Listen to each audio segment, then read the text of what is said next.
Good afternoon or evening, everyone. My name is Yash Tibrewal, and it is my great pleasure to welcome you all to the LSE India Forum's Entertainment, Content, or Consumer panel. Today, we hope to have an insightful discussion about the Indian entertainment ecosystem. I want to take a minute to introduce our organizer for today.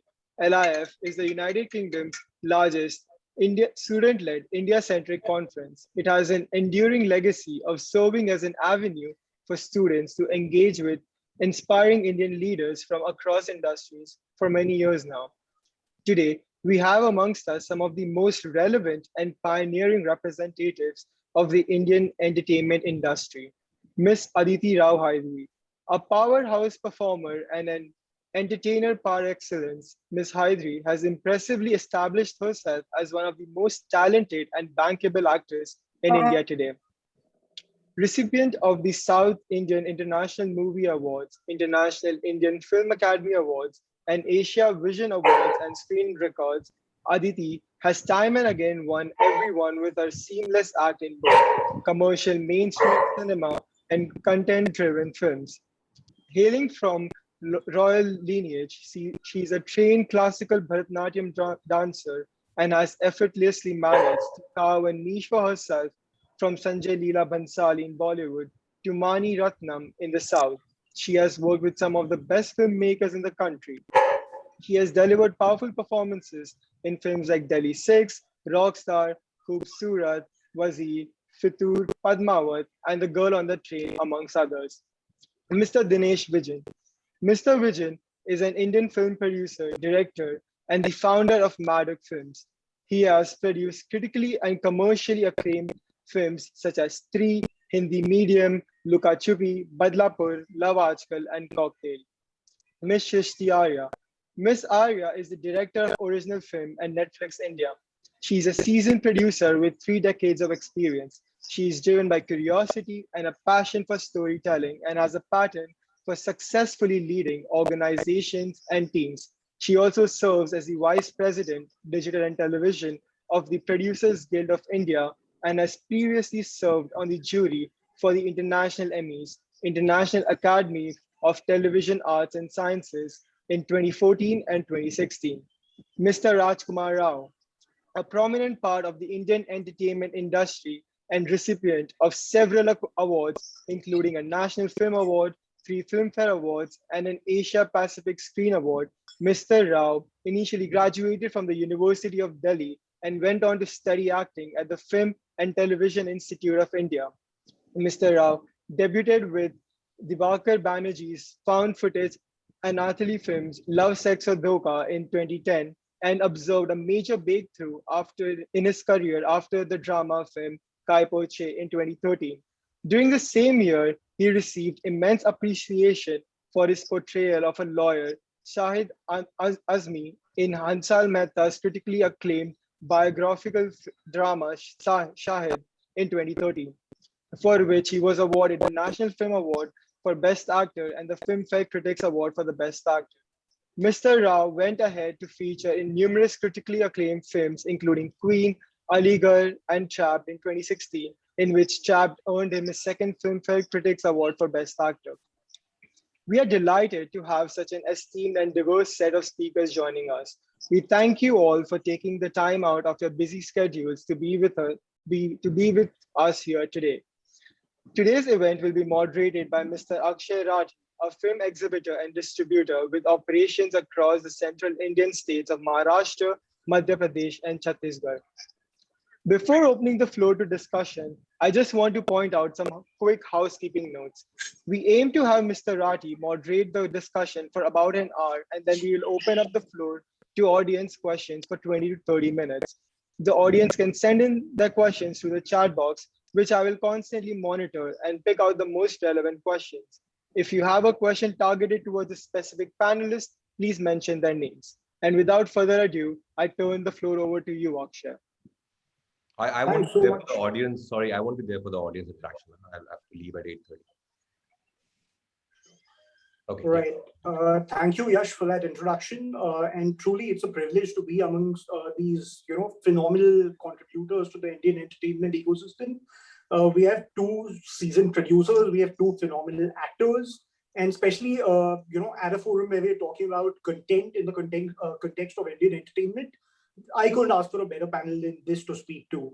So thank you so much, LIF, for organizing this, and let's cut straight to the chase and start with the questions. Let me come to you first, Srishti. Exciting year for Netflix without an iota of doubt. It's been a year where you've served some phenomenal content across variety, across moods, across genres to the Indian market, and not just the Indian market, but also the diaspora and beyond globally.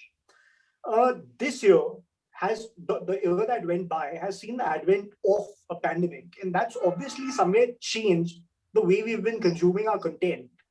At a macro level, from Netflix's viewpoint, what are the changes that you've observed? Well, thank you for having me here. I'm very excited. Yeah, it's been a groundbreaking year for us at Netflix across all streaming services, I would say, and it's also been a moment wherein we got to do more than just entertain. We got to distract people from a very hard time that they were going through. So yes, there was a lot of consumption, and one of the things we noticed is that the Indian consumer, especially, is really open to experimenting now. The kind of love that we've seen across so many different kinds of films, so many different genres, so many different kinds of series. And in fact, actually, what's been really interesting is to see that people have been experimenting with different languages as well. So we have seen a lot of love, not just for La Casa de Papel, which is a money heist, or for that matter, even a lot of the K-dramas have really kind of shot up, and people are taking full advantage of the fact that we sub and we dub in around over 30 languages at the moment. And so we see that people are open to any great story well told, and that kind of ties in beautifully with our belief that a great story can come from anywhere and can be loved everywhere. So that's been very, very heartening for us to see. I think also the viewers have enjoyed the convenience of being able to see the content how they want, when they want, at will, in the manner that they would best like to see. I do believe it is the golden age of entertainment at the moment. There's a certain democratization that has happened with content, not just for the viewers, but also for the creators. That's interesting. Aditi, Srishti just spoke about how the market is more receptive to content across languages. And I think you've catered to audiences across languages over the last 1 year. You've had films that have released in Hindi, Tamil, Telugu, a whole lot of languages. And this is something that you've been doing over a period of time. As an actor, how do you pivot when it comes to, catering to the sensibilities, and the sensibilities across the demographics that India offers are very different. The Tamil syntax of cinema is very different from Hindi, which is very, very different from Telugu. So as a performer, how do you pivot when you get down to, doing cinema or doing content in those languages? Aditi, you're on mute. Okay, so I'm really happy to be here firstly, and happy to be among such lovely people. I wish my dog would stop barking. I'm so sorry about that. I think the first thing that I think is very important in whatever work it is that you do is your intention behind doing what it is that you do. And for me, I think when I started acting, my first thing was to be a Mani Ratnam heroine. That was literally why I became an actor. I wanted to be a Mani Ratnam heroine. I never told that secret to anybody. I think Srishti Didi knows this because I remember sitting in her house and she said this to me, and I literally did this to her, and I was like, no, don't say it, don't say it, don't say it. So for me, it's that dream started from there. And as I have worked in multiple industries, and I will also say this, it's possibly the way that I've been brought up. I am very multicultural, multi everything in my own history and lineage. So I have a lot of different influences in my upbringing, and also I'm open to them. And I always felt that we are the Indian film industry, and how lucky are we that we have so many diverse voices, so many cultures, languages. And today, having worked in multiple industries, it really strikes me, and more so, even from when I started to today. And I'm so confident of saying this, that films are stories, that make you feel. And feelings are universal. They don't have boundaries of language, region, caste, whatever it is. And our country is very syncretic and is very, very diverse. But I find it so amazing that we have this Indian cinema. And of course, I feel very blessed that I'm able to be a part of this sort of diverse Indian cinema, and that filmmakers are picking me to be a part of their vision, etc., etc. That's just right place, right time, money saw, etc., etc. It all happened. But that was my intention. I wanted to work like that, and it's not like people before me haven't worked like that. They have, but they have been a chosen few. So I really consider myself lucky, and it's like what I have done is a drop in the ocean. I have so much more to do, but it's difficult. You're battling, not battling, but it's a challenge of language and many, many things. But if that's why I said I started with intent. So if your intent is to do it, you find a way to do it. And the main thing is to go and sit inside your audience's heart, and your audience to take you home with them. That is what ultimately it's all about. For me, that's what it is. I want that person to take me home with them and to come running to look for me the next time there's something, So it's really that simple for me, and that's how I work. It might be the most simplistic answer, but it's really like that for me. Thank you, Aditi. Coming to you, Raj. The last year again has been extremely interesting for you. There was Chalang, there was Ludo. I'm not going to mention the White Tiger here because that's a separate question, and we'll speak more elaborately about that. So those two happen on Amazon Prime and Netflix. And then with Dinesh, you had Rui coming to the theaters, which is just about a week ago. As an actor, working for these two different mediums, is there a change or is there a difference in the craft? Is there a difference in the whole release pattern? How do you treat both these mediums as a performer? Or rather approach these mediums as a performer? No, absolutely not. I think as an actor, you don't really differentiate between the mediums. Whether it's a short film or a feature for theaters or for an original film, I think your craft remains the same. Your sincerity has to be the same. You can't, differentiate that now I'm doing an OTT original, so I have to work in a different way. No, it doesn't happen that way. I think that's how art works. You're an artist. You just have to deliver what's been given to you with all sincerity and honesty, and that's what we do. We don't. Of course, the reaction you get, in theater, sometimes you get it instantly, like how you if you're going to watch a film with the audience, you get an instant reaction then and there. And when it comes to digital, of course, you get to know it through social media platforms, or people message you directly or call you. But I think the main thing is for our films to reach to our audiences, and that happens in both the cases.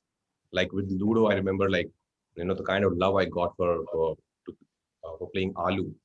I think it was pretty overwhelming. That was my first release, direct release on Netflix, and of course because it was my first experience, so I was also little. I was waiting like how people are going to react to it. The kind of response I saw, it was pretty phenomenal. So I think there's no difference. I don't see any difference. Got it. Coming to you, Dinesh, you've somewhere been a part of the closing act of the cinemas, where Angrezi medium was pretty much the last film that came to the theaters before the pandemic struck and cinemas were shut down. And again, Rui was one of the first, mainstream big ticket films to hit the theaters after the opening up. What do you think has been the impact of this pandemic? Do you think patterns of consumption are changing? Do you think, as a creator of content, where do you see this going? I personally think it's only the beginning. I think we're in the process of understanding what's going on. It's too early to say what the effect of the pandemic is going to be, because honestly, anyone who says he knows what it is, he should give me a call and tell me. We're all trying to align and realign, but like Srishti said, it is the golden, kind of phase for content makers, because you have options, and it's always good to have options. I think what was important is every filmmaker wants to see his film on the big screen. Yeah, there is that. It's the oldest medium that we know. But while I understand that, they are going to both coexist, and they're going to exist. Like we talk about Windows, we talk about, this is an OTT film. Nobody really knows. Maybe Srishti and Netflix know, but I don't know what's an OTT film. But we're hopefully going to try and figure that out. Also they are spreading their reach. Let's understand, we're right now sitting in 4 different places or 8 different places talking on a mobile or a iPad screen. And there's an ability with the advent of digital for content to get there. So the moment they increase their, reach, the game's going to change. It's going to be like how, we went from cameras to cell phones and your phone became everything. So yes, it's going to take a couple of screens away. How long it takes? Pandemic has just put us into a slightly fast forward phase where we're exploring and we're trying every combination. Can they coexist? Can it come before? Will it be a 4-week window? Will it be what? So my intent was to actually try and understand. Rui was also to understand, do people want to go to theaters? So the answer was yes, they do want to go to theaters. So I don't think, I think everyone's going to coexist, and we're going to, Srishti and PVR are going to find a way to really make it work nicely. But for anyone to tell you they know the answer, I don't. For anyone to tell you what content will work, their demographic keeps changing. Like she was talking about, what show were you talking about, Srishti? You mentioned, I think, Money Heist. what was it? Yes, Money Heist. It was from where it's come and where it's blown up, So the ability to make your content go all over the world, is an opportunity. And it's an opportunity that exists after coming on the big screen or simultaneous or before. What I think it will take about 1.5 to 2 years to stabilize, to know what's the future. Till then, there's going to be a lot of experimentation. So it's a great time for content creators, because if you are good at what you're making, you're going to find your fit somewhere or the other. So it's a very exciting phase for us, honestly. Very interesting. Coming back to you, Srishti, again, like we mentioned with Aditi, India is a country that offers a huge diversity of demographics. Within our country, we virtually have a continent, much like Europe, where every few kilometers, cultures change, your lingo changes, your disposable income levels change. As Netflix, which is a company that's trying to program, as you say, for every mood or for every sensibility, how do you go about the process of identifying these niches or identifying these demographics and psychographics and then playing to their sensibilities? What's the process? Akshay, it's not really quite as algorithmic as people like to believe it is. There's a whole lot of human instinct in this, because, we're all creatures of habit, and we've all grown up on stories being told to us always. India is a land of storytellers. We started with some of the greatest epics being just verbally passed down, to some great writing, and to having a single person, play many parts as a street performer, to a whole ensemble that comes together to make one of the big blockbuster kind of cinemas that that we are so well known for, actually. So the idea is always sorry, to lean on our creatives, to have our creative partners come and tell the story that they can't contain themselves and hold back from saying. So it's a lot of authenticity that needs to come. And I need to clarify one thing about authenticity. I think when we talk about authenticity, people assume it's only the gritty genre that is authentic. I think that, even when you do a more traditional mainstream Bollywood kind of universe, that needs to be true to what that universe is, just the same way that a sci-fi film needs to be true to that universe, although it's not something that's identifiable. So I think that when there's an honesty, and going even back to what Aditi said, there's an intention that the creator comes with to tell the story in its best form.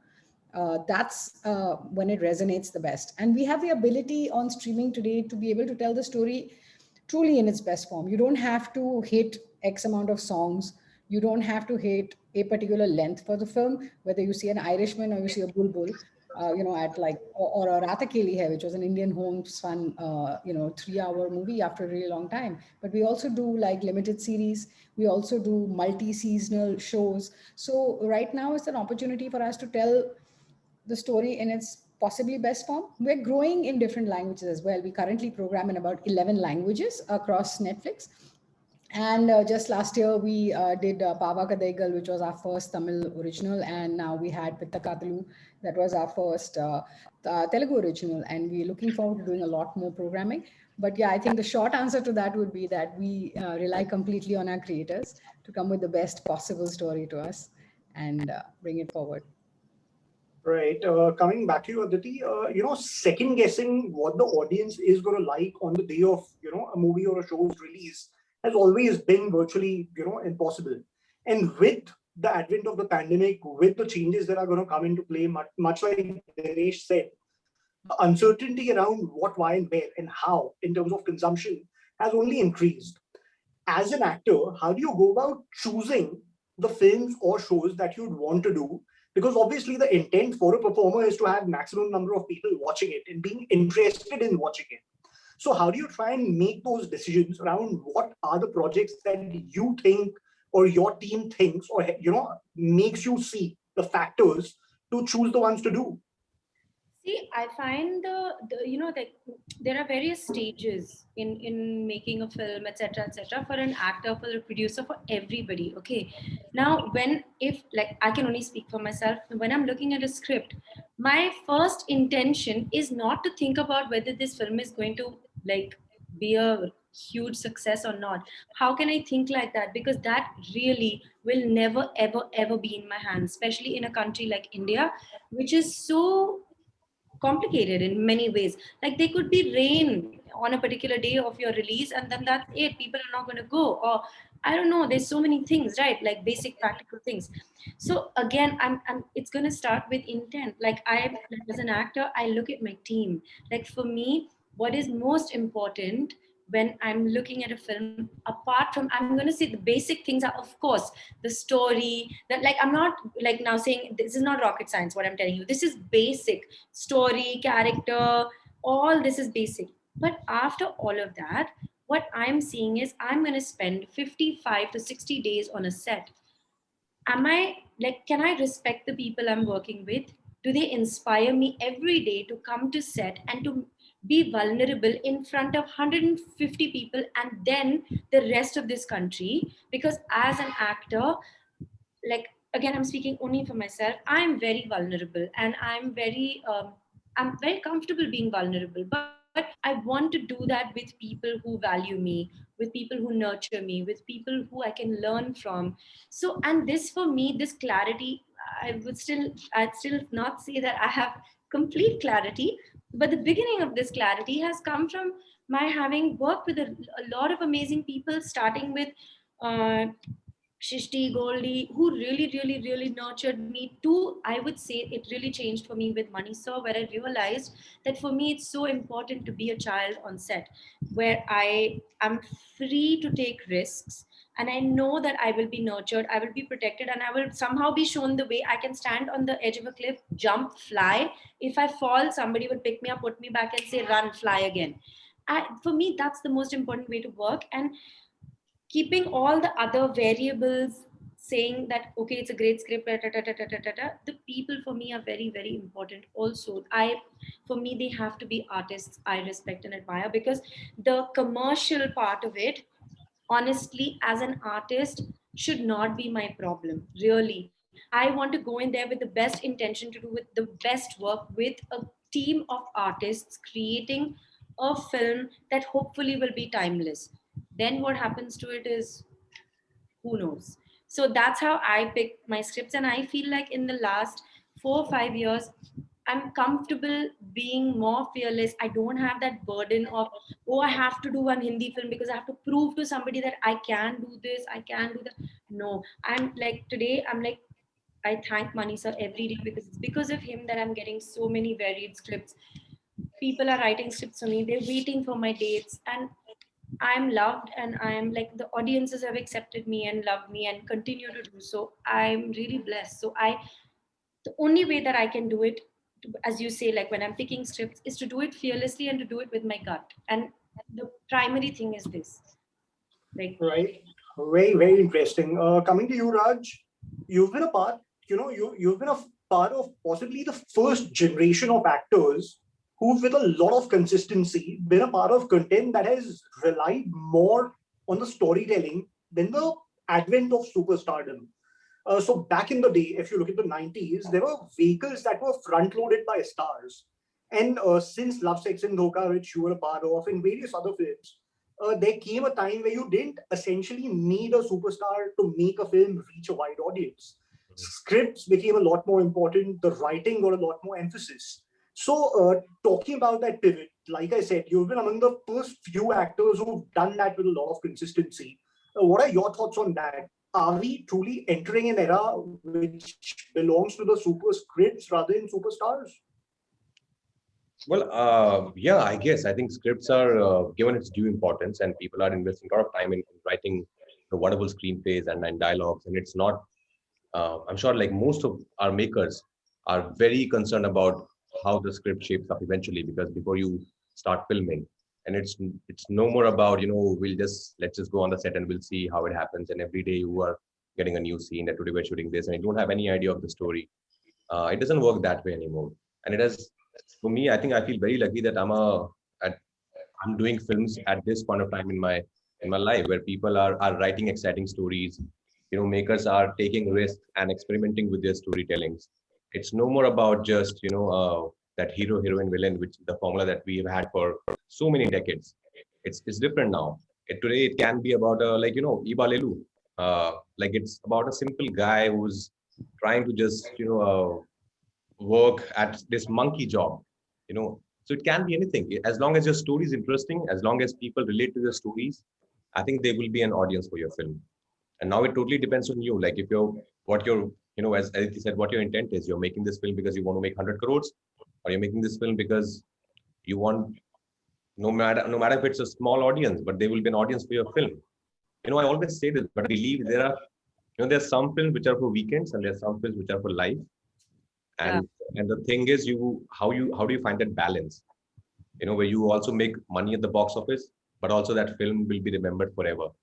Like I feel I've been very lucky that way. Like I've had films like Shahid, Trapped, which may not have done it at the box office, but I still know that I get messages almost every alternate day that somebody has seen Shahid or Trapped somewhere or Newton somewhere. And there's the Bareli Ki Barfis of my life where people love those films and also did great at phenomenally well at the box office. So the formula is to find that balance where you make a good story, but also if it can be watched, of course, all around the world. That's the great fun, I think, of being an actor and a maker. Nice. Dinesh, coming back at you, while an actor's point of view is about, the intent of telling a great tale, when it comes to a producer's point of view, there's a whole lot more that's involved. As much as filmmaking or storytelling is an art form, as long as you expect somebody to pay for a subscription or to buy a ticket, it's also a business. As long as there are crores of rupees that are being invested in creating that piece of art, it's a business where anybody who invests money, whether it's a studio, an independent producer, does expect at least to break even, if not make some profits. So where does this marriage of creativity and commerce find a balance from a producer's point of view? How do you try and make that marriage work? I think, like everyone has spoken about intent. The idea is that I think with me, it's a lot to do with instinct. When you hear a story, the idea is that I cannot not make this film. I really, really want to make this film. And then you find a way to make it. So for me, more than anything else, it's the gut on the story. And then it's followed by, this story can appeal to how many people. This is when we need to do theatrical only. And based on that, who's the right guy for it, and then the budget. Not the other way around where I have this X actor and he has this saleability and, try and put a project together. So I think over the last 5 years, what we've tried to do is, Irfan with a Hindi medium, Rajkummar Rao with a Stree, Ayushman with a Bala. Okay. And then how many people does the story appeal to? And thereby come up with the economics. And I think with that, I've not gone wrong. I feel that from inside, like even Srishti mentioned, the creators has to feel I cannot not tell this story. And then you find a wise way to tell that story where you hopefully will not lose any money. But what I've realized, the riskiest moves, the so-called riskiest moves that I have made have actually, kind of profited me the most.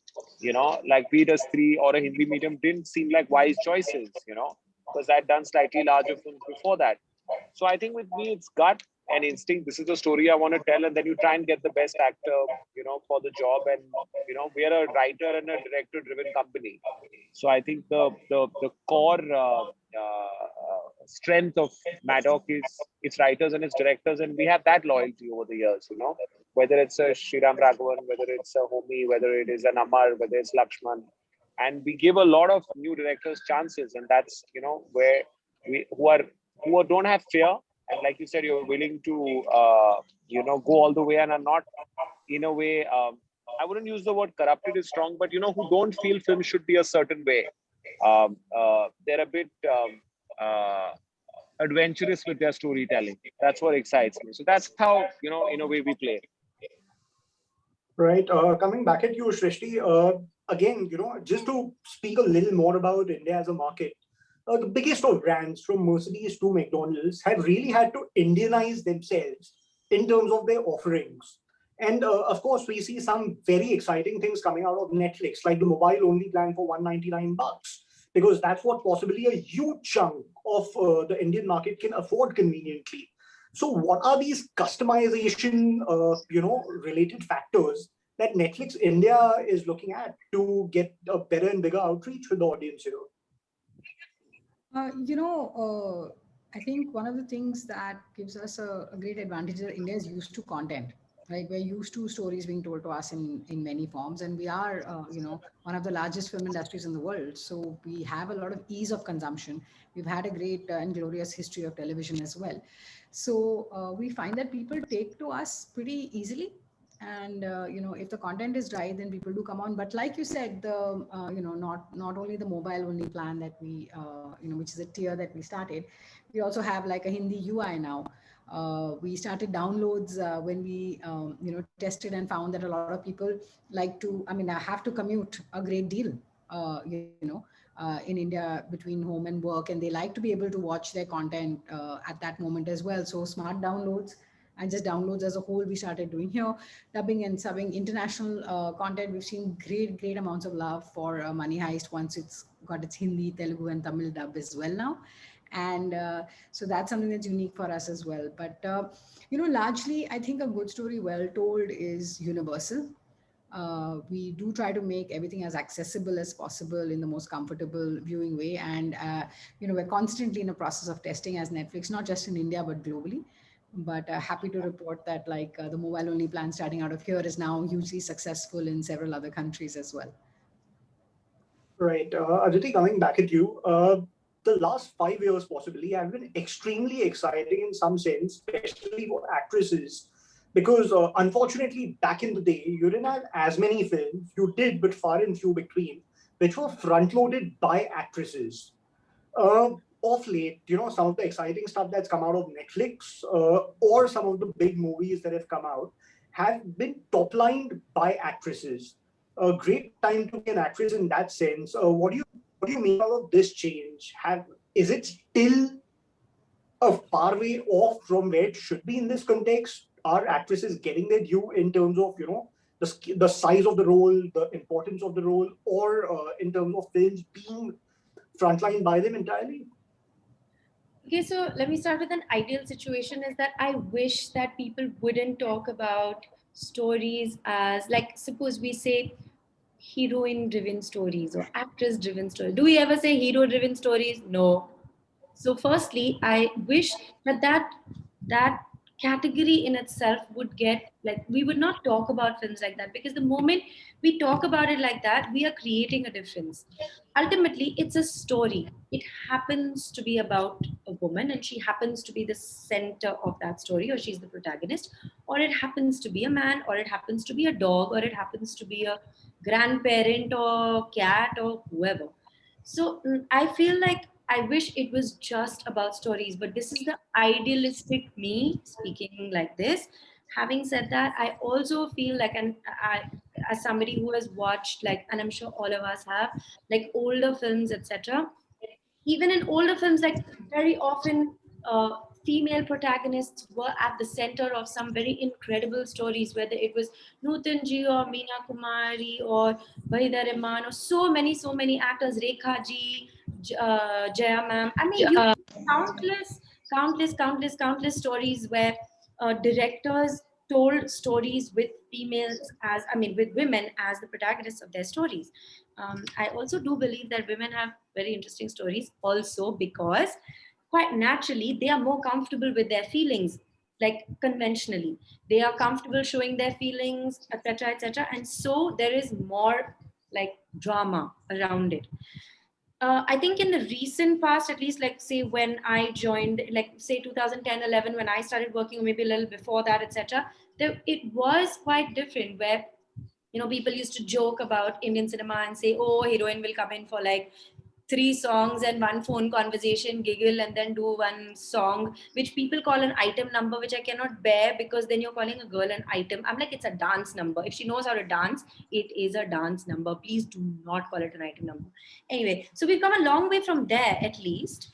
But I feel like everything happens in cycles. So then we have this weird spell where everybody is being kind of misogynistic, and then it goes back to a time when it's kind of like a little more about, like, less about gender and more about just stories. So I think we're veering towards that. And I think OTT platforms, a lot of interesting directors, writers, producers, actors who are also then looking at films as stories and not like, but I have 30 scenes and she has 50 scenes. How is this happening? So I feel like there's a sort of calming down of egos, and it's more about the story. And like today, I really believe it's about a team. How will that film work if I'm only interested in me shining? I want that person to also shine. If I'm doing a love story, I want my co-star to be as good as me, if not better. Like, you know what I mean? So like, it's really about our own attitude. And I think that the choice also lies with us as girls who are actors in the industry. It's we are the choices that we make, and if we want to see a change, we have to be a part of the change, and we have to opt for that change. So when we have scripts in front of us, we also have to make these choices. So it's a combination of everything and everybody working together to see this happen. But yeah, it's happening. It'll happen. I think it's happening pretty fast. It's happening well. And let's hope it happens. It only gets deeper and bigger. Raj, coming back at you, you've been a part of movies like Shahid, Aligarh, Newton, which spoke about very important social and geopolitical issues. Uh, it's something that affects Indians and hits them pretty hard, especially if you make a movie as well as some of these. Do you think cinema or the visual, the audio visual art form, whether it's shows, whether it's films, do they really have the ability to impact society? Do they really have the ability to make us, think beyond just those 2.5, or maybe those 8 hours when we are consuming the content? Do you think these issues stay with us and change us as people? Do you think cinema has that, or entertainment has that power? Or is it just escapism, as they traditionally call it in India? Have things changed? I think it has that power. I won't say like, everybody would start thinking in the same way as we're trying to showcase in our film. But I'm sure there are few people who would, at least, we would make them think. If we can't change things, at least we'll make them aware. We'll engage them in the conversation that's going on, whatever the socio-political issue is that we're trying to portray through our films. So I think in cinema, stories have that power that where, you can make at least your audience go and travel with the characters and start thinking like them. If, as I said, maybe not everybody, but if you can do that to 10 people or 100 people, I think that's a win-win case. So stories, I remember watching Rang De Basanti, and I was, I think it's released somewhere in 2005, I guess. And the first time I saw like the candle march happened in Delhi, right after Rang De Basanti, if I'm not wrong. So cinema has that power. It can move you, in some way or the other, or at least it can make you aware. It can make you think. If it can't really change you. Right. Dinesh, you spoke about how we are working towards finding that balance between OTT and theatrical. Yeah. Of course, the two formats are here to stay. Of course, some very exciting things are happening on both the formats. But is the boom of streaming somewhere creating a bifurcation between the kind of content that's made for theatrical versus the kind of content that's made for OTT? Of course, both the platforms have their own pros and cons. One enables a whole lot of convenience in terms of where and when you want to watch. The other one is appointment viewing, but speaks of a very unique experience. Where does that change the decision making for content creators in terms of what goes where? See, we've traditionally been a theatrical company. We've just launched our digital division about 2 years ago. and it's taken us about 2 years to write the content. So we're doing, we are aligning with almost everyone and doing 4 separate, 3 shows in a movie. It took us a while to understand that medium, and I feel the OTT medium is an evolving medium. As the reach increases and you get more demographics, like if you see theatrical, you just mentioned it had an escapist kind of approach. We were kind of aspirational to the West. I made films like Love Ajkal and Cocktail, and then we moved to the Hindi mediums because the purchasing power moved from A cities, who probably moved on to digital first, to B tier cities, because they had the purchasing power and they wanted stories of India and by India. I actually feel that's going to happen on OTT as well, as their reach increases, because ultimately it's a subscription-based model, and as they're inviting you, they will have wider reach. You will see more stories about India for India. I, for that matter, do not want to make, whatever we are exploring, we are not going into crime or grit or anything on that sense. I want to try my hand at, I'm talking purely from the writers and the directors' point of view. We want to try and do something which is comedy driven, and if there is some thought at the end of it, it should, come be an afterthought when you're sitting. So the same format of what is our style of filmmaking, we're going to adapt to the smaller screen in terms of how visually it's shot. And obviously we're going to borrow from the, from the expertise. People are people. The OTT platforms have a lot of experience, like how the first 10 minutes are important, the 70th minute is important. So that will reflect what is originally conceptualized. But we're very clear, when we make a film for theatrical, OTT is the second window. And those are what we know how to make as a company right now. We are learning how to make things for OTT, because that is a medium, and it is, even for a film's a major share of the revenue now. So in that sense, that's something we are evolving, learning, and that medium will also evolve as the subscriber base becomes more diverse and goes across the country. India is a very important market for all the players. And like everyone was saying, it's a golden era for us. We just need to understand that we don't know it yet, but if we work hard, we'll get there. That's the philosophy with which we make films.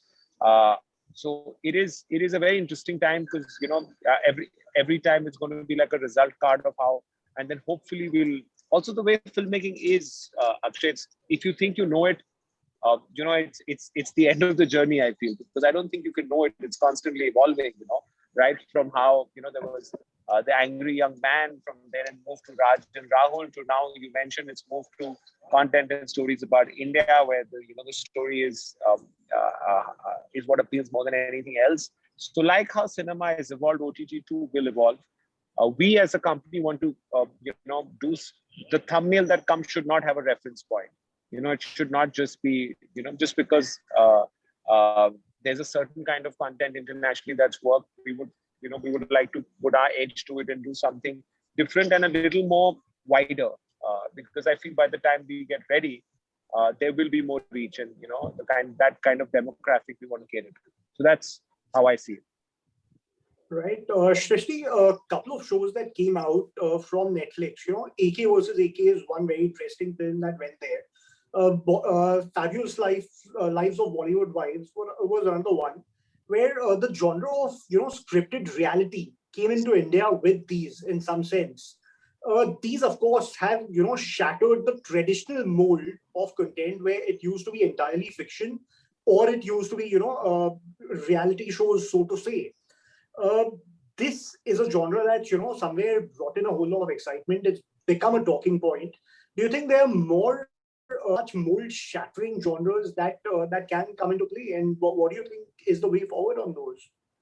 Most definitely. I mean, we're working on a lot of films and a lot of shows that will hopefully surprise and delight our viewers.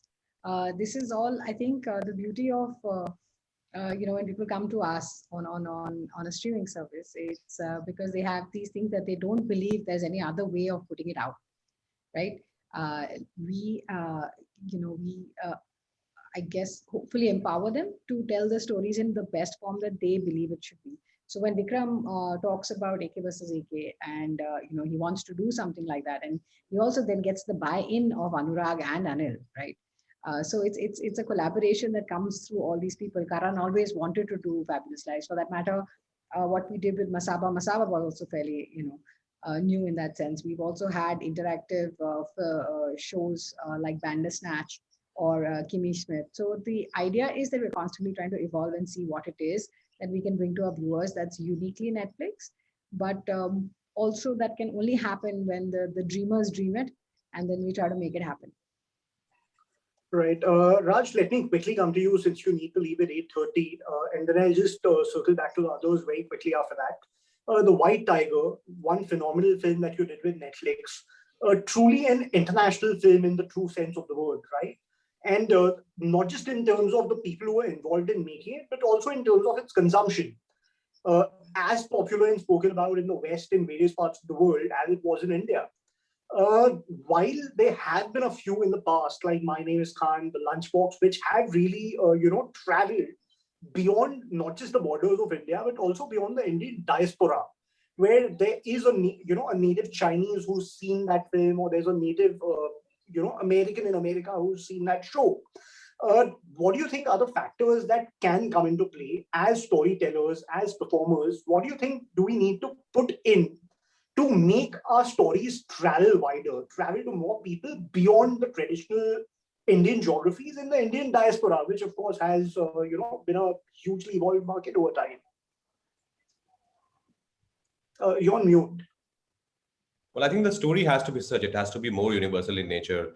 And then the makers have to have that faith in that story. Eventually, of course, as actors, I can't travel with my film all alone and show it to everyone all around the world. The makers, the distributors have to have that kind of faith in that story. With Lunchbox, that happens, through festivals, or with Newton, like through festivals, the news started spreading and people were kind of interested in that film. And with the White Tiger, of course, it just, it was just phenomenal the way people responded to that film. Like, we were pretty sure when we started shooting for it that we were making something special, because there have been a big fan base for that film, for that book. And when I came on board, I've been a big admirer of Ramin's work, but the kind of love I saw from all over the world, as you said, from Korea to Turkey to America to UK, I could not believe it.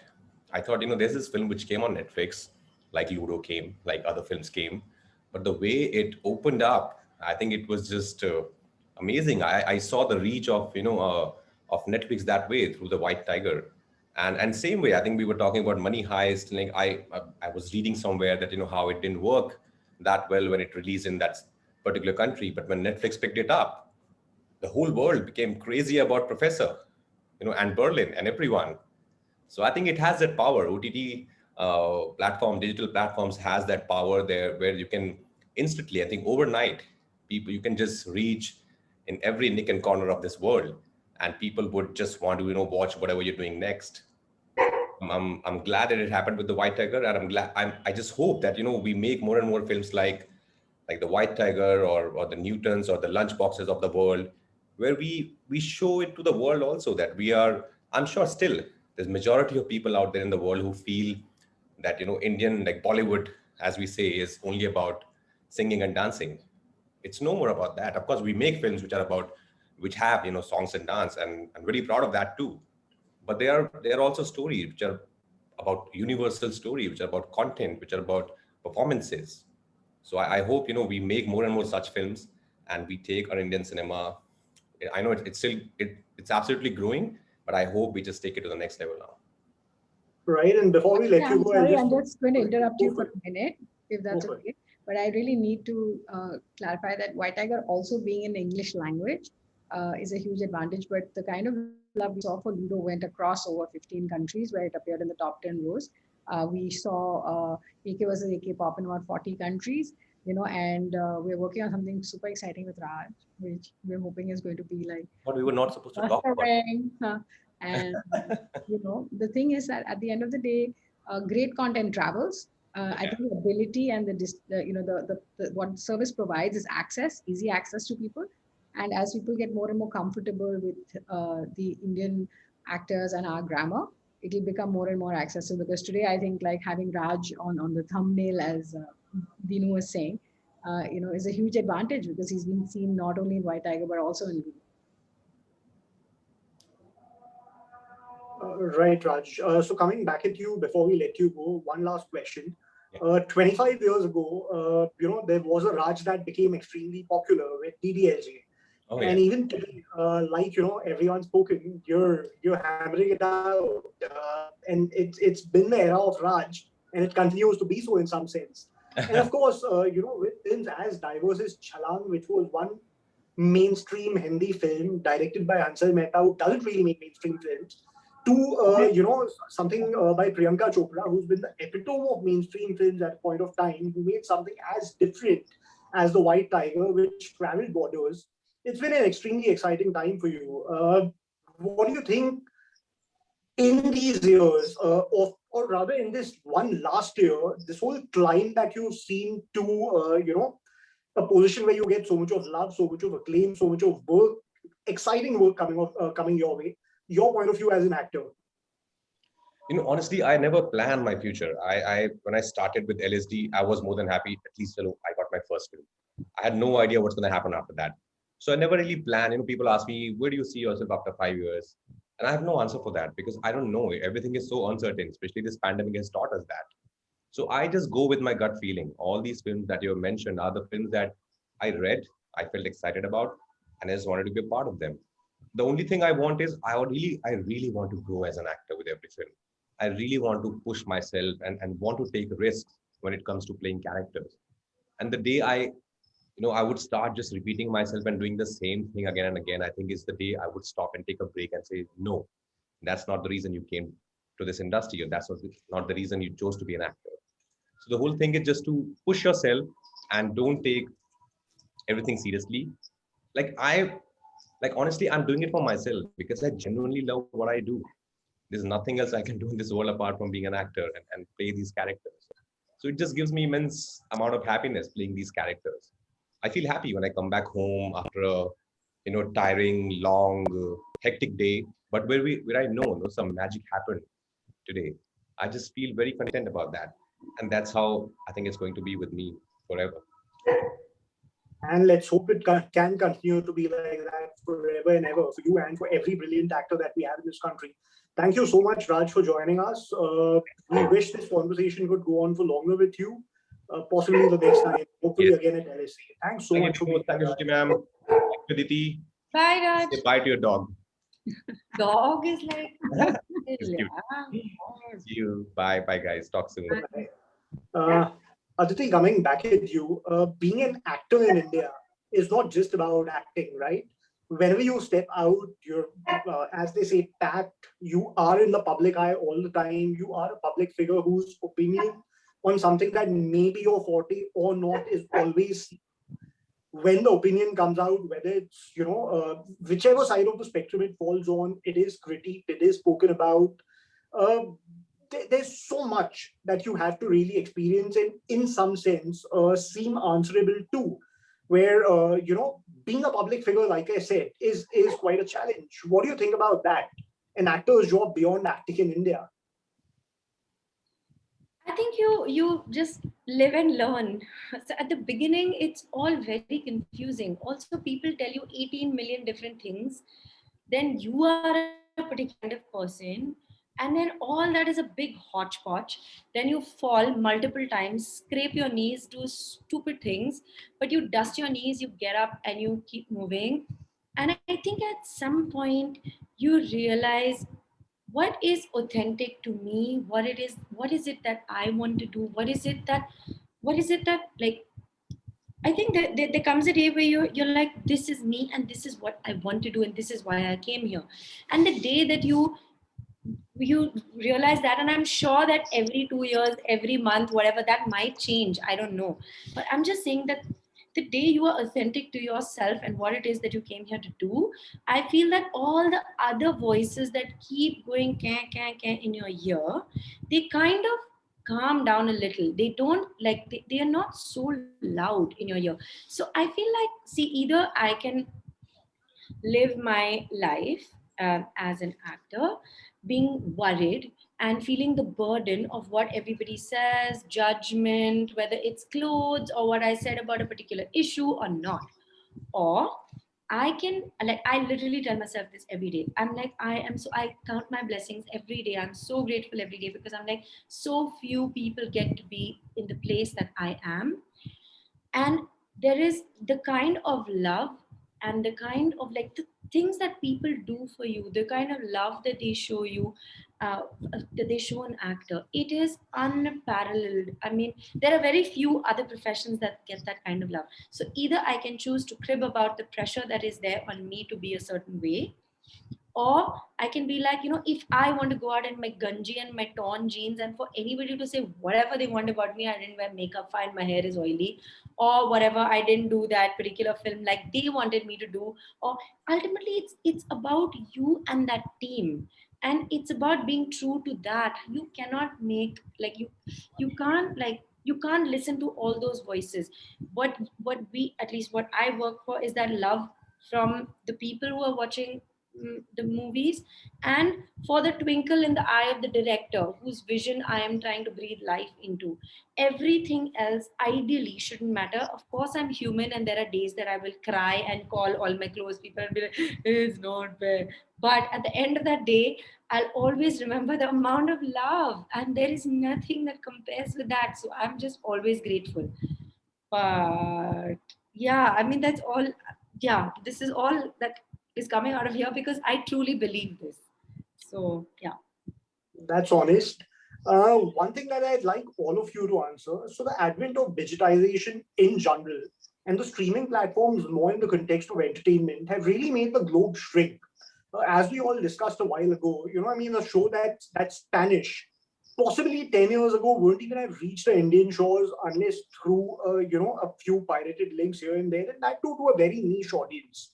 The advent of streaming has really made access a whole lot of global content and that standard of content a lot more convenient for Indians.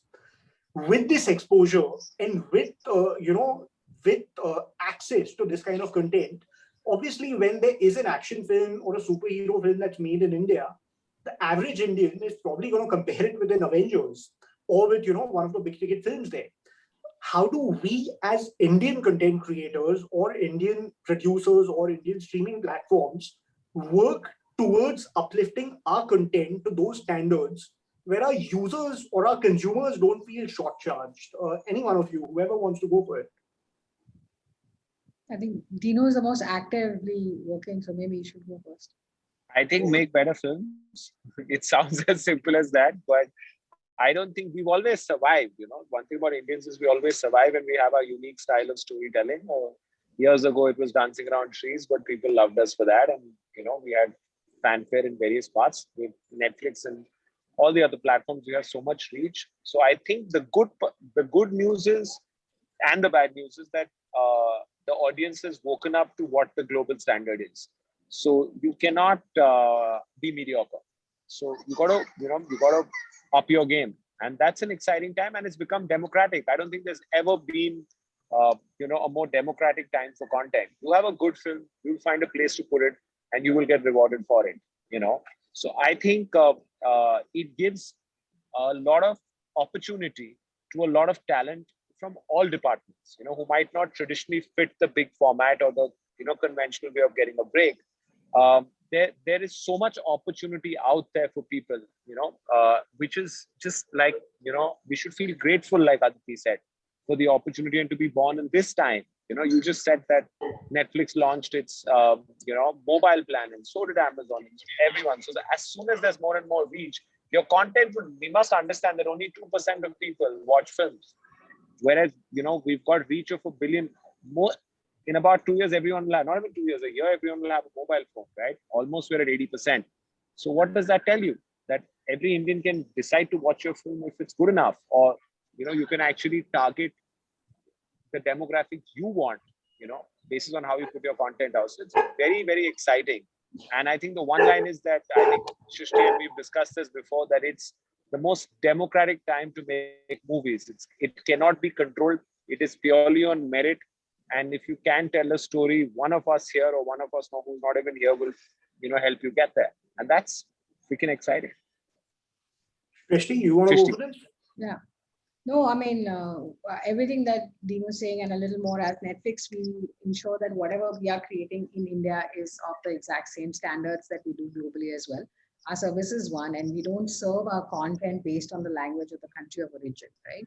So when you see that you have an Indian filmmaker's film right by, some of the finest people in Hollywood, or from Korea, or from Italy, or anywhere in the world, right? Mexico.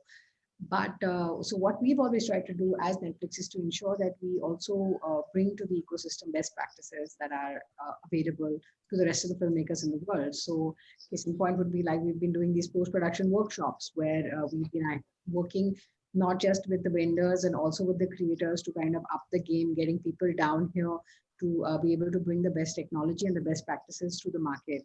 We've also done a recently announced a script writing workshop with NFDC, which is going to help women screenwriters to develop their craft as much as possible, and to make sure that whatever it is that we do globally, we don't treat India any differently from that, and that in itself will bring about a change. We are very adaptable. I think Dino was saying the same thing, that we're very adaptable as people. We pick up practices. We're very smart people, Indians. And once we get the opportunity, we will embrace it with both hands. So I wouldn't be worried about content from anywhere else. Aditi, you want to speak about this? Is it scary or is it exciting to be measured or compared to Scarlett Johansson? Oh my God. Or any of the It's artists across the world? exciting. Okay, let's just say it's exciting. I mean, like my experience with OTT actually started with this year where I had a release in Tamil called Psycho, which was it was hugely successful. And I was like looking forward to this amazing year where I would have like one Tamil, one Telugu, one Hindi, one. And then suddenly there was this lockdown and I was like, oh God, what's going on? And then this Malayalam film of mine went to OTT and subsequently a Telugu film. At the beginning, I was really like, this is not fair. And then I realized, oh my God, it was such a boon. Because as you said, it's so thrilling when you're going through you see Keira Knightley, Scarlett Johansson, there are so many people, and you see these incredible films and shows, and then you see your film there, and you're like, yes. So that sort of that that audience in you and that consumer of like good content in you is just like, yeah. And then the actor in you is like, yeah, for other reasons. So it's all very exciting, I have to say. I feel like as everybody has said, this is a great time for all of us. And I feel like both mediums are so relevant, because I do feel there was a point where people weren't like, that magic of the theater. I feel like people had forgotten it. Like somewhere they would go and then they would crib and there was this is not nice, that is not nice. So easily diss people's very, very hard work. And then I feel today there will be more qadar more like, what is the word for it? More value for the theater, and also value for our OTT platforms. They've been our best friends during the lockdown, and the kind of consumption that we have seen in people, in our own people, the changes, we've all seen it. We have all been a part of that whole consumption in this last year, etc. So it's really exciting. And to answer your question, it's very thrilling. Yes, of course it is. I mean, you want to see yourself there, right? And you do. So it's very exciting. Right. Dinesh, one more thing. We just spoke about how the entertainment ecosystem has become a lot more democratic, where there is work for everyone. And one, debate that's been going on for a while now is that whole thing of, how do outsiders from the entertainment, people who've not had lineage or not been from parts of families that were in this ecosystem, how can they come in and make big inroads? And you are a living example of that. What do you think in where the ecosystem stands today? How does somebody who has nothing to do with the entertainment industry break in and make a name for themselves? Is it education in the context of entertainment? Do you learn on the job? How do you break in? And this is something that's really relevant because we've got a lot of students from LSE and a whole lot of other places who may possibly look at careers in the entertainment ecosystem. It could be on the creative side, it could be on the commercial side. What's the way in?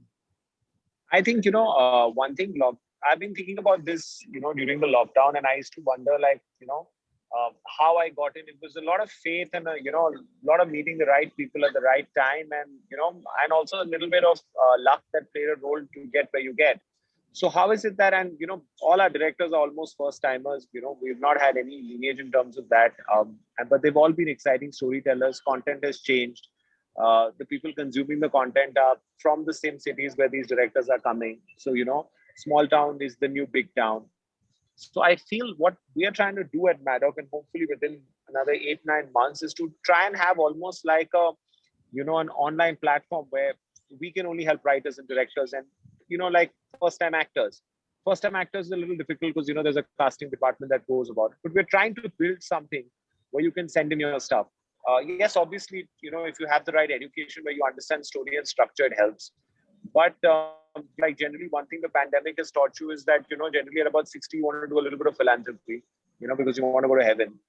The idea is that we want to start that a little early. So I think we're going to hopefully in the next 8, 9 months have an online platform where you could submit your story, and if it's, if it is as good as you think it is, we'll, hopefully get back to you. So I think that's our little way of doing it. And I think the pandemic has changed us as people. I feel we're a lot more sensitive. Like what Aditi was saying, right? Qadar, yeah, being grateful or, valuing each other is something that has happened. And I think somewhere the world needed a stop button. So whatever must be the bad side of the pandemic, the good side is that it's taught us to be a little more human. So we're going to all try and give back. And, we are here. For anyone who wants, we're completely, not from the business. Most of my directors aren't. Most of my actors aren't. But that doesn't mean the people that I've worked with were from the business, there's anything wrong with it. They too, I feel that entire insider-outsider debate post the pandemic, we're one, unit. And I think as hopefully, a couple of us will also align to try and build a platform. But yeah, in a couple of months, you'll see something from us where you can submit a story and, put out, even if you have an interesting shot. I think the best thing a maker can do is to make a short film and put it out there. If you've made a short film that's, worth anything, I'm sure Srishti or some platform will reach out to you and want you to make something. Like it's democratic, right? So if you're a filmmaker, make a short film. If you're a writer, write something. Even if you're an actor, make something, that you think shows your talent and put it out there. There's always YouTube, no one else. And I promise you, you'll get noticed. And the new crop and the way things have changed in the last couple of years clearly shows you there's a place for everyone in the entertainment business. It's not something you should worry about. Right. And before coming back to Aditi, Dinesh, one more thing. With the release of Rui, which just happened about a week ago, you've been very vocal and you really batted for the resurrection of the theatrical ecosystem, which was a bit in shambles, courtesy the economic impact of the pandemic on it. There's a conversation that we had where you'd very proactively gotten onto a call with exhibitors from all over the country to try and see how we can all collaborate to rebuild this, this whole system of bringing the movies to theaters and making them work as soon as possible in terms of the recovery of that avenue. Dinesh, what do you think will it take, not just from the exhibitors, but from the entire value chain to bring it back to normalcy as soon as possible? I think, it's happened. In my case, the idea was that we've actually been built by theaters. I don't think a Hindi medium, a Stree, a Bala, a Luka Chupi would be what it was if it didn't have the box office number to back it, And I felt with us, yes, of course, we could have put our film and we thought about it when we couldn't see light at the end of the tunnel. But the idea was that we wanted to give back because we've been built by them, right? So ours was, sometimes more, the right thing to do is more important than the most profitable thing to do. And I feel that one announcement, when we put it out there, as you can see, the change already happened. There are a whole bunch of releases. There's a release every week. Obviously, the pandemic is something that keeps going up and down, and it's not going to go anywhere for a while. But that's already happened, I think, and the fact that we managed to, do business and people came in, I told you I was in the theater in Delhi, in fact, with Raj, and you know what happened at your theaters. So yes, that step has already been made. What eventually happens and how this, I believe they'll both coexist, but how this stabilizes, because there's also technology at play, well, something we'll only know in a couple of years. But that move has been made. There's a release every week, Good, bad, ugly, there's a release every week. So I think what had to happen for theaters has very successfully happened. Let's just hope, in the various parts of the country where the pandemic is flaring a bit, is something, with a vaccine already out there, just gives us a little bit of a breather for theaters to survive. Because when we got on that call, we saw a lot of happy faces. We were really happy that there were people in the morning. Everyone was really happy. We spoke around evening that how people had come back in, and that gives us a barometer. People do love cricket and going to theaters, and I don't think Srishti or any other platform minds coming after a film being really popular, because 2% of people watch films in theaters. They are after the 98%. The game is much, much, much bigger. So I think they will coexist for a while until technologically something. I believe technology will change a lot of things. You might just have a glass out there which you just put on and immerse yourself in a film, which is an experience which is on par with the theater. That might change things, but that's not here yet. Right now, people love watching films together, and that's clear with Rui doing a number, and the follow-up films also. Yes, with the pandemic, we won't see numbers like that for another 18 months. So we have to all do a little bit, and I think all the producers are doing that. So the step in the right direction has been made. Let's just pray the vaccine spreads faster.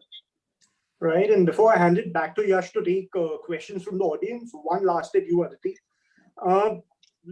Exciting times for everyone in the business, whether it's the people who are on the screen, big or small, or the people who are behind the camera. Your wish list, 3 things that you wish for going ahead with the whole juggle of things that's happening. What are the 3 things that you desire to see coming out of, when we are at the brighter, when we do reach the light at the end of the tunnel, what are the 3 things that you aspire and hope for? Wow, just 3? That's way Say great. 5. More the merrier. No, let's start with 3. This is a tough one. I think just really phenomenal writing. So then I feel like, I used to always hear this, and I used to always feel it, like there is this whole thing about putting together a project or making cinema, making a film. And I see a clear difference between the two. I'm not putting down either of them, but I feel like if you're putting a project, your reason for making it is something, and when you're making cinema, then your reason is something else. So I want more cinema personally, and cinema can be commercial or more niche or OTT or the theater or wherever, but it needs to be, ultimately it is an art form. The business end of it is something else. So I want more cinema. I want like incredible writing, fearlessness in that writing and in that creation of that content. And I think what everybody has said, whether Srishti or Dinesh or everybody, about this whole thing of democracy I think the what is happening with actors, where everybody finds their place and comfortably, and we're not running some stupid race like hamsters on a wheel. I mean, what are we trying to prove to who? We are artists at the end of the day. There is space for everybody. We are teams working together to create memories and to create eternal, timeless cinema. Those stories need to live beyond us, and for that, we need to work together. So I want like that kind of attitude somewhere. I wish would change, because I really have seen that in these last few years, where I know that I'm just one part of a film. That film, if somebody says I'm good, it's because of my co-actor, it's because of my director, it's because of that team. So I feel like these things are the things that need to change. I don't know whether I said 3 or 8 or 1 or 6, but it's all one. It's part of one thing, like one dream I have for our world, which is a very beautiful world. It's a magical world, and we are so lucky to be a part of this magic. And I wish that we could all just be like, we could all just spread the magic to each other and be happy and coexist and be artistic. Like there should be no negativity over there, no like, yeah. So I'm like really looking forward to that. And I think with all these, with the OTT platforms, theater, this, that, no, women's films, this film, that, I think it's all happening. slowly, but it's happening. And that positivity is there. I really do believe that we are more generous today. We are more loving. We are kinder. And I hope it stays because we also have memories of amoebas. So it should stay. This feeling should stay for a long, long, long time, forever, and get better. Yeah. Yes, indeed. And that's actually been incredible. Thank you so much, Aditi. Thank you, Srishti. Thank you, Dinesh, for those amazing answers. I'll hand it over to Yash to get to direct the questions that have come from the audience that's listening in your way. Over to you, Yash. Go for it.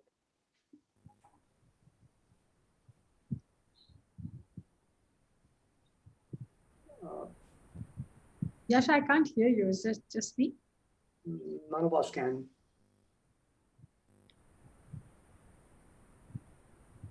Yep, try again. Still can't. He's mute. He's on mute. He unmuted himself, but even then. Hello. Yeah. Yep, now we can. About that. Yeah. Thank you, Akshay, and all our panelists for a very interesting conversation. We have had a lot of questions coming from an audience, and we have picked a select few. So the first one is for Ms. Hydari. This is from Ahan Gupta. You worked in Padmavat, a film which was clouded in a lot of controversy before its release. Do you think there is a way to change the mindset of the Indian audience that allows them to separate entertainment from their political views? I think the I think our Indian audiences actually are very expansive. You can see from the way they are consuming different kinds of content on our various OTT mediums. They are, I believe, they're very expansive, and they really love films, and they just want to go there and see a story, and a well-made story. There are there are other things at play here, um, which could possibly affect mindsets. Usually, they tend to be political or driven by various kinds of I don't know what to call it. Like, I don't know, agendas.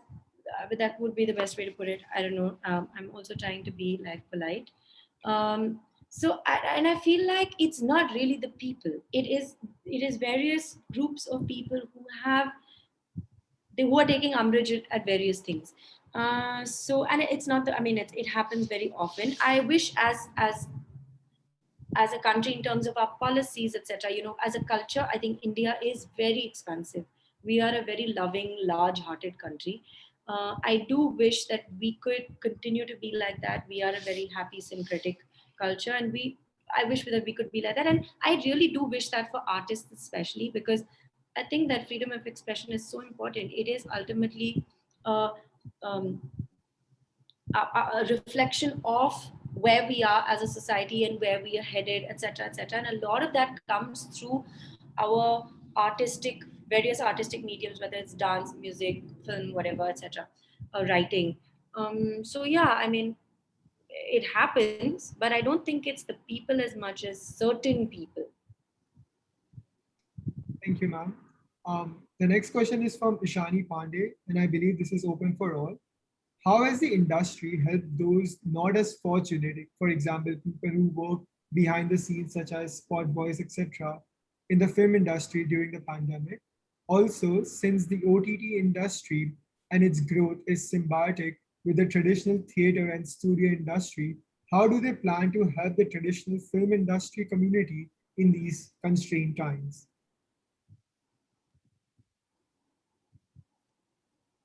Is anybody taking that? Yeah, I can take a hack at it, right? As Netflix, we had 100 million fund that we had put out globally for supporting, which we did in India. We put out, we actually did some physical contribution through the Film Producers Guild that was going out to a lot of the labor. It was, I think, so we did do that, as well as we did which we call the hardship fund, that was there to kind of help people die through a difficult time, as we all knew that everything had come to a standstill. Aside from that, we were also working with all the crews that were on Netflix productions across films and series to make sure that they were taken care of to tide over to the best of our ability in terms of having financial support. So although the shooting had stopped, there was an understanding of things that we did with them. I think your second part of the question answers is kind of joined into the first part itself, because this is the larger industry, and this is how we can try to be supportive across, because it's not in isolation that the theatrical industry exists. It's in conjunction with everything. There is this demarcation is a lot in people's minds more than it is the actual working of anything. We also license a lot of films onto Netflix, which first appear theatrically, and alongside making films that are made exclusively for our service. There is a lot of underserved films, a lot of great ideas, a lot of filmmakers who don't get the opportunity to be able to put out their films theatrically, and there is no reason why they should not have, the exposure for their work just because they're not able to make it in a particular kind. So sometimes, we get that, and we know that eventually all that we want is for our consumers, for our subscribers to get joy and to be, delighted and excited about what's coming up. And we know that the diversity of storytelling really helps, but the ecosystem remains the same. So I hope that answers your question. Thank you, ma'am. The next question is for Mr. Vijan from Gaurav Bahirwani. Any story developed on the life of an army man is always very well received. You have announced a film on the life of late Second Lieutenant Arun Khetarpal of Pune Horse Regiment, and you have signed up Varun Dhawan to play the lead role. What inspired you to pick this story, and why Varun? I think, when the story came to me, it's essentially at the core of it a father-son story. It's about how, if you know anything, he was the youngest recipient of the Paramveer Chakra, but there's also the thing of what the family went through.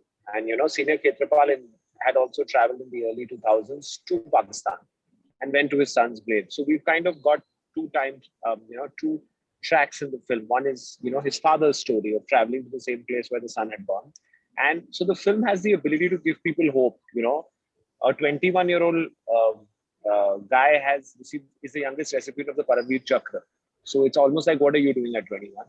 And I lost my father in 2013. So the father-son story is really, really very powerful and very emotional. And it's my favorite director, Sriram Raghavan, who, when we narrated this idea to, we had to choose between two subjects. And he walked out and came back in and he said, this is one story, that makes me emotional every time, I hear it. And it's very difficult to make Mr. Raghavan emotional. So for me, the more than cast, actors, everything, Sriram Raghavan telling this story is the most exciting part of that story. So to what that story at a gut level made me feel, and to what it made Sriram feel, because I believe there's no purer filmmaker in this country than Sriram Raghavan. He lives, breathes films more than any other human being I know. And, I've learned a lot from him. We did Badlapur together. And I believe that, this takes it forward to try something that neither of us have made before. It's a very ambitious film. The prep is already on since the last 2 months. It's got a 9-month prep. And, the pandemic slowed us down, but now we are back. And, within 6 months, we'll put the film on the floor. And emotionally, it worked for me. And to be able to, for Sriram to tell the story were the two most exciting things.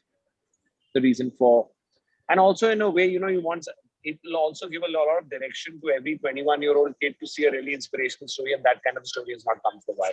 So it's the project I'm most excited about. Yeah. Thank you, sir. That was very well put, and we wish you best of luck for this future endeavor. The next question is for Ms. Arya. As streaming wars ramp up based on viewership trends, where do you think the bigger opportunity for a streamer in the near future lies? Telling many hyper-localized story, or a bigger budget, buzzy genre stories with global pan-regional casts? I think the beauty of us at Netflix is that we don't believe that it's an either-or situation; it's an and situation. So, given that the way that the choosing is, or the recommendation engine works for us, is to give you what you would like to enjoy. So, in which case, it doesn't have to be something it's either this or that. We want to give you whatever the mood you're in, to give you a companion for that. So essentially, I think that streaming is relatively new in this country, and the more the services, the more it enables people to sample streaming and to understand what it's like. It creates a better ecosystem of creators. It allows a lot more people to work. So it's actually helping everybody come along together. So, and the fight for attention is not just across streaming, but it's also across everything else that you do. So we take our responsibility towards the people who choose to be on our service very, very seriously. And we try to make sure that you have the companion for the kind of mood that you're in when you come onto the service. This is one thing that I really appreciate about Netflix, is that, we say that my Netflix is not your Netflix, because the kind of recommendations that you would possibly be getting will be completely different from what, say, I would be getting or Aditi would be getting. So that is based on the kind of viewing history that you have. So if you have been watching a lot of big historical kind of content, then we want to make sure that we are making enough for you so that when it comes to you, you will be able to watch it. At the same time, if you've been watching intimate dramas, that are more kind of contained in maybe the number of people that you're talking about or in the story that you're trying to tell, then you should be able to find that as well. I don't believe that any person is consistently one thing all the time. There are days when I come home from work and I'm really exhausted and I want to just flip on, Friends, or watch Masaba for that matter, and just like kind of lay back and, just see the life of a young girl and her adventures. And then there are some days that I want to come and I want to watch Serious Men and I want to be challenged by the content that there is. And I want to watch AK versus AK on another day. So they're all different parts of me that are being fulfilled. And so for that, we'll have to just make sure that, we bring you the best possible of everything possible. Thank you, ma'am. The next question is to Ms. Hydari from Gaurav Bhairwani. You have worked in Tamil, Telugu, and Hindi films. You prove that content is the most important thing and not language or culture. Do you think audience across India will also be or is as adaptable when it comes to consuming different cultural content?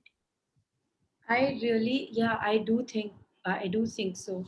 And we've seen it on our OTT platforms. I feel like, and this is something that I started off by saying, that I always wanted to work like this, and I feel it more now when I work in different industries, is that films are really about making your audience feel something, and the language really doesn't matter. And I feel that the differences in culture are actually interesting. You want to watch something about different kinds of people. Does it really matter if that person wears a half sari and a bindi and is a young girl in a village, or that person is living in London and speaking Hindi or speaking English or speaking Tamil? I mean, it really doesn't matter, because at the end of the day, you want to connect to the story and to that person, and you want to keep that person here in your heart, and you want that you want to keep going back to that memory of that story or whatever it is. And I do feel that the Indian audience is very expansive, and they have been watching different kinds of content. Forget the Indian audience, the world over. And I think this pandemic, in many ways, it's been so difficult for us, but in terms of content and the way that people have consumed content and across the world, in that 1 second that link goes up and that's it, everybody's watching it.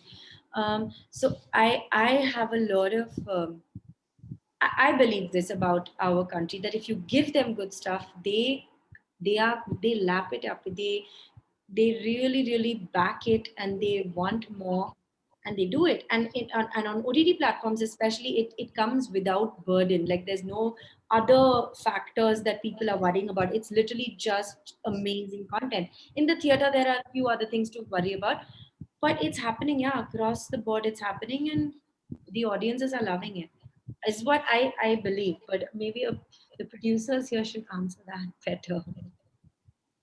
Yash, can I just take this opportunity to throw one more at Dinesh, which has just come to my head after hearing all that we have. Dinesh, you around? Akshay, I'm here. I might not be able to activate video. Sure. Just one thing that Sure. So just one more thing that I wanted to throw at you. I mean, we've seen Marvel do that. We've seen DC do that. India is just beginning to see its first few cinematic universes.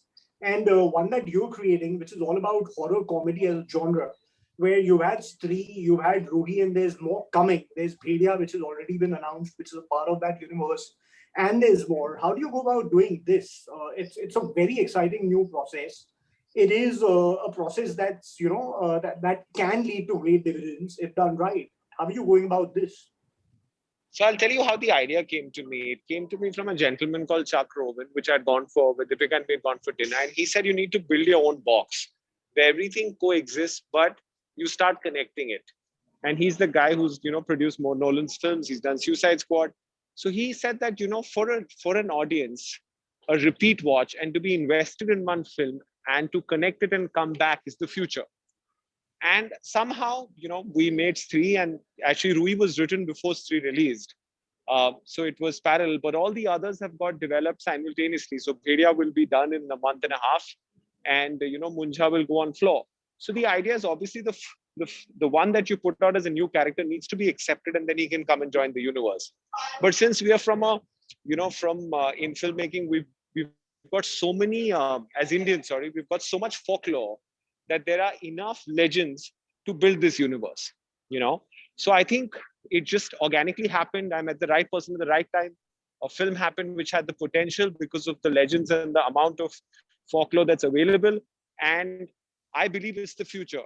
I believe just an independent film will not be as exciting, and it's already not as something that's connected, And I think just more than doing plain sequels to films, the horror comedy genre is a big screen watch which you really enjoy. In fact, it also did very well on television as well as on Stree came on Netflix too, and it really tracked. So in that sense, it's got the ability to work on all platforms. So I'm quite excited. I just need all the first parts, which are 5. So Bhedia will come, then there's Munjha, and then there's the last one. And hopefully, if most of them get accepted, then they start connecting. So you will see something at the end of Bhedia, which will connect it to Stree. At the end of Munjha, you'll see something that it will connect it to Bhedia, and so on and so forth. So it's very, very exciting. We just need to make sure that there's also the pressure, because when you liked one, you're going to have high expectations from the other. So even expectation mismatch should not happen. So it's still early days, but hopefully in about 2.5, 3 years, we will have at least all of them plus Stree 2 and Bhedia 2 out by then. So let's keeping our fingers crossed for that. Thank you, sir. We just have this one last concluding question for all our panelists. And I think this resonates with everyone who has joined us today, including the entire team. Could the panel give an insight on how can one enter the entertainment industry, maybe a reality check on how difficult it is for an individual to do so today? Sorry, I'm just going to intervene for one second. I think in our way, I kind of answered it, and I'm going to lose network. So I'm going to let Srishti and Aditi take this, and I'll have to sign out. But I really enjoyed this, and chat soon. Thank you so much, Dinesh, for being here. See you soon. My pleasure. My pleasure. Bye, Srishti. Bye, Aditi. Bye. Adu, you want to go? I'll finish then. Okay. So how does one join the entertainment? I think the first question to ask yourself is why you are joining the entertainment industry. And then to be true to that, whatever it is that you're joining it for. And everybody has their own reasons and different reasons. Then there is this whole thing that people, that including me when I was joining, is this whole thing of how are we going to do it? I mean, how do you even get a toe into an industry which is so dynastic in many ways? Having said that, any business and any kind of industry, any business is dynastic. It is easier for the kids of that industry to get in, but once you're in there, you have to just prove yourself, and it's as simple as that, which is why so many of us who are not from the industry are still working. My one maybe 0.5, somebody from the industry, their one maybe a 10. But that doesn't take away from the fact that we are all working. There is space for all of us. And as long as we don't lose heart and we don't, I feel that if your reason is strong enough, you make it work and you somehow stay there, you have faith, you believe in that magic, and you make that magic work, and your dreams do come true. um, it might be a slightly idealistic approach to it, but this is how I keep myself happy every day. This is how I work every day. And I have been working consistently for the last like 10 years, and I have enjoyed every single day. I don't I mean, there is. It's so difficult for me to see how does one enter. I think Srishti Didi will be a better person to say this, but like I feel it's really about knowing why you're there, and then you will go be able to go through all the ups and downs with conviction and stick there and create that legacy, of cinema for yourself and for your fans. So yeah, to me it's that, but Srishti Didi might be able to give you a slightly more practical practical approach. No, that's actually beautifully said, Aditi. I think the most important question for everybody is, why is it that you want to come in the business? Oftentimes we see that people want to come into the business for their impression of the success rather than doing the work that it is to be done, right? It is very hard, and it is hard for everybody. It is a lot of insecurity. It is always, the Hindi saying is, "Roz kuan khudo roz pani milega." You have to dig a well every day, because no story really carries you forward. Like Dinesh just said before logging off as well, is that he's going to try and build a universe, but each one has to work, and then the next one has to work. So there's no guarantee that you've made a medicine and then that medicine is going to cure headaches for the rest of his life, right? That you don't have to come up with something new. Or you've made a tire and the treading can only get better, but even if it isn't the best, it's still going to be working. So there is a lot that goes into it. We've been fortunate at Netflix about having a lot of new talent in front and behind the camera. We worked with, 3 first-time writers last year and 8 first-time directors. They came with a lot of diversity of stories that they had to tell, and we got the opportunity to put it together for them. So yes, the opportunities are there. Like we've been discussing all evening today, that there is more and more access. I think one of the things that we all need to remember, that there is a bit of honing of your talent. It is not like you leave and college and become the CEO of a company unless it's a startup that you do. Similarly, to expect to walk out of a film school and to immediately start making the biggest blockbuster in the country because you think your idea is great may not really be realistic. It takes years and years of hard work and breaking down, like it does in every single other industry. So while we are trying to encourage people by having workshops for writing and post-production, and I'm assuming that you're talking about a holistic industry entry and not just an entry as an actor, which is really very, very different. Because as an actor, it's really hard because it's what catches the fancy in spite of being the most talented and what is good looks, right? So it depends on what is the character that you have to play. It's like, do you know the story of the most beautiful child in the world? The story of the most beautiful child in the world was asked, like, who was the most beautiful child in the world? And every single mother said, mine. Yeah. It's the same with the stories. It's the same with the films and the series that we want to make. So I think keeping that realistically in mind is something to keep honing and getting better and better and not giving up. And it will happen. Does that answer the question? Thank you, ma'am. That does. And we always love a ray of optimism.